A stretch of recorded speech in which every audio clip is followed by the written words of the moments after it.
ప్రత్యేకించి ఈ రోజున వర్గీకరణకు సంబంధించి దీనికి మనస్ఫూర్తిగా ఈ స్థాయి దాకా వచ్చింది అంటే ఒకళ్ళు మందకృష్ణ మాదిక్ గారు అయితే దాన్ని ముందుకు తీసుకెళ్లిన వ్యక్తి శ్రీ నారా చంద్రబాబు నాయుడు గారు అధ్యక్షుడు.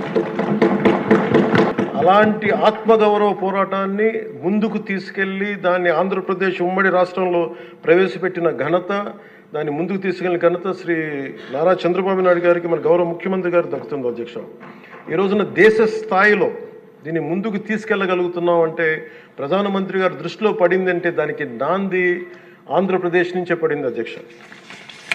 ఇలాగ అనేక విభిన్నంగా ఒక్కొక్క చోట ఉన్న ఈ డామినెన్స్ కావచ్చు, లేదంటే ఎక్కువ శాతం తీసుకోవడం కావచ్చు, ఇట్స్ అ బ్యాలెన్సింగ్ యాక్ట్ అధ్యక్ష.